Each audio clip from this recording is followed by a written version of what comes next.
First ফেজের election হলো, second ফেজের ইলেকশন হলো।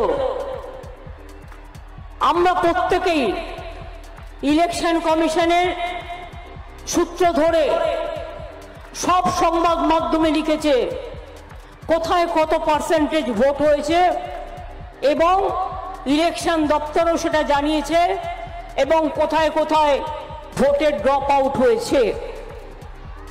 আমি গত রাত্রিরে 9:30-এর সময় হঠাৎ শুনতে পেলাম 5.75% ভোট, যেখানে যেখানে বিজেপির কম ভোট তোলা হয়েছিল সেই সব জায়গায় হঠাৎ করে ভোটটা বাড়িয়ে দিয়েছে ইলেকশন কমিশন, একটা নোটিশ জারি করেছে।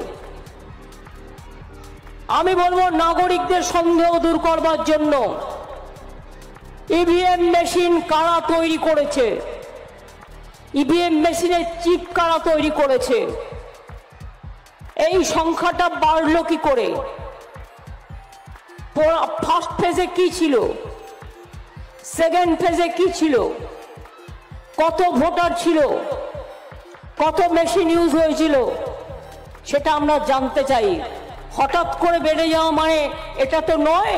প্রায় 19 লক্ষর মতো ভোটার মেশিন মিসিং আছে অনেক দিন ধরে, যে বিজেপি শাসিত রাজ্যগুলো নিজের ইচ্ছা মতো লোকের ভোট পাল্টে দিয়ে নিজেদের মেশিন ঢুকিয়ে দিচ্ছেন। এটা আমার সন্দেহ।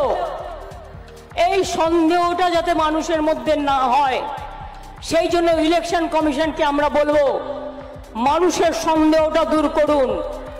বিজেপি কমিশন হয়ে বসে থেকে কোনো লাভ নেই।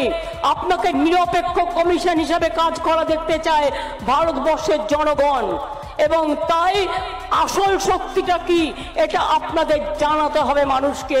মানুষ জানতে চায়, যেন প্রতারণা মানুষের সাথে না করা হয়, এটা মানুষ জানতে চায়।